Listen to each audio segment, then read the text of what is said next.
A Beastly Comedy, Canto 1.12.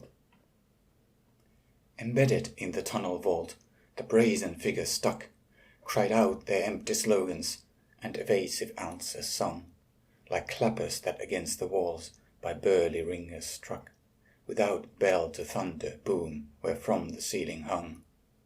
A clanking torso like a tongue another screamer kissed, assisted by the lackeys who the body swiftly swung. Respect the state and be prepared to die or to enlist, for youth is meant to faith defend your muscles as a shield, the scent of purpose, sweat and blood, distinctive in your fist. The barley ears have fallen down, the moisture on the field has hatred from hematic drops. The enemies we beat, as weapons sweep the iron tunes, and swords you have to wield. Unless you learn to loot and kill, subhuman trash defeat, the apples will be stolen and your sisters will be slaves. No water left to wet your throat, no vegetables to eat. Heroic are the efforts and delightful are the graves, carnations spreading year by year and lilies blooming white, with honours for the musketeer who gallantly behaves. The carvings on memorials survivors should unite, inscriptions showing who was right and held in high regard. The ruler born to speech is right, the victim born to fight. Have they discovered beauty in the splinter or the shard, the shrapnel meant to maim a man, the grenade that explodes, as sleepless soldiers moan at night, disfigured faces scarred? Distorted bodies smashed again, recited hollow odes, and like the stony arches are supported by a wedge that holds the rocks together, though excessive are the loads. The figures in the apex of the ceiling made a pledge to keep the cavern safer, since without their central role the winding tunnel would collapse, or so the shades allege.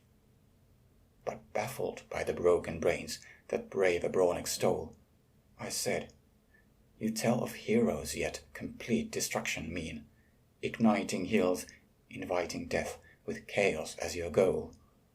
The apples that you talk about are nowhere to be seen, so why do you despair defend, these rationals repeat?"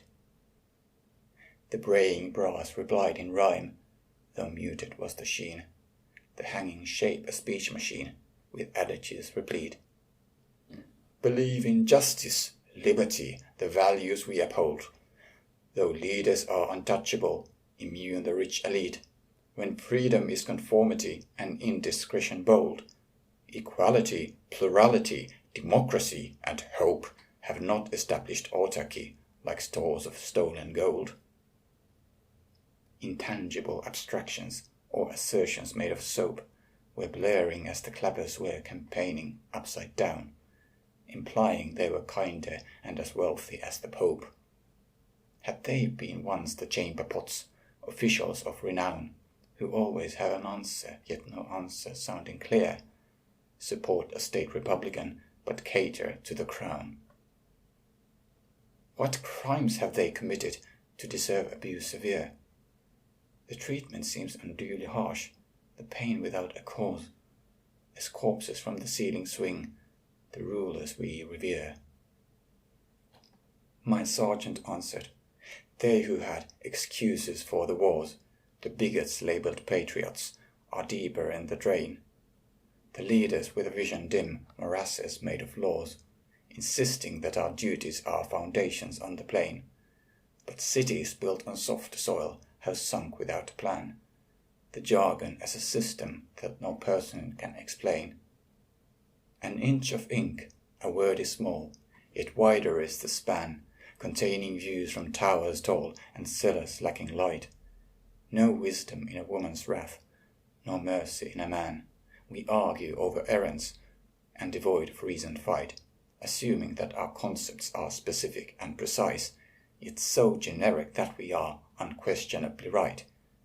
Bombastic sermons business-built, assurance as their vice, appealing to a vague belief, commanding our respect, as though in shanties, squalid shacks, the speeches would suffice. For what is virtue but the deeds our parents deemed correct, and honor but a comfort for a soldier to be killed? Does freedom mean indulgence when the temper is unchecked? Have grenades in the trenches tossed a destiny fulfilled? Democracy is not a fruit the hungry could consume, and from a concept so unclear, no essence is distilled. A book devours the poet, and an epic is a tomb. The corpus in a quiet state, without acclaim decays, and odes to beauty of a bloom do not a sense subsume. In hubris we believe that God is captured by our praise, or wisdom in a language game with words of Latin roots. Officials cling to words the same as though a pompous phrase, and noble nouns confirm the view the rulers are not brutes.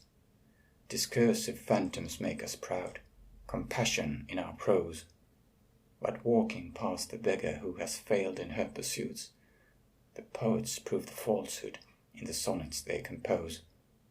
The shepherds show Arcadians are selfish like the rest, and members of the parliament their disregard expose. Reforming rules the end results can barely be assessed before a sheet of paper and the colour in the stamps declares the soil belongs to men in finer fabric dressed, and not to nomads who bemoan the squalor of their camps, refuse to dig the precious stone, yet neither want to budge from lands the humans cannot own, the traders or the tramps. Is justice in a speech defined, decided by a judge, or do our concepts hang detached like castles in the air, while laws of reason high aloft are founded on a grudge? A fool considers truth a light that shimmers in a lair. Another seeks the flaring sun concealed behind a cloud. The third declares of vapour trails we ought to be aware, without a face beneath the veils, a form beneath the shroud. An essence is a notion found by thinkers who are bored, and truth discovered or made up produces people proud. Too often walking in a mist, the mist we have ignored, as if delight or shining God was somewhere else instead. The meadows and the shadows both reveal the weeping Lord. My mind reflected on the blue, the heaven turning red. What is authentic and more true, a dream or sewage scene? Existence is a human view, a flower in your head, the fortunate experience of cities turning green, or arguments about the way democracy should be. I cannot follow or explain exactly what they mean, for speakers stuck on slogans and assumptions have a key, but hanging from a vault of rock, the context is no more, and thus they turn without a lock, repeat a cryptic plea. Advances for a pessimist are harbingers of war, as every empire seeming fair in poverty declines, and focus on humanities reveals the muzzled law. But optimistic engineers, improving their design, considering the progress made, a better life expect, admiring steel, ignoring gore, the workers in the mines. Between positions bright and bleak, let both appear correct.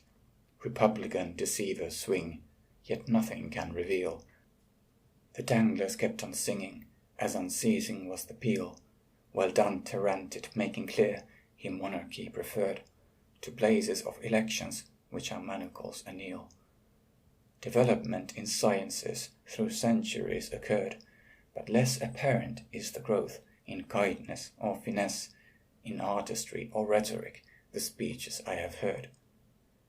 Imprisoned by the welfare and the comforts we possess, enjoyment or compassion are as rare as in the past, and envy is increasing as we redefine excess, according to the wealth accrued, the fetters of a caste. I stopped a moving torso and caressed the raving head, the body swaying slowly but the chatter gushing fast. Could evil have a face naive and visions widely spread, as ignorance of feelings is defining social schemes, and rulers like the subjects by appearances are led? The metal skin was warming up, and quiet were the screams. The statue with a softer hand with shadows in her eyes, was weeping for injustice or the failure of her dreams. Though leaning closer, I perceived a flood of sorrow rise.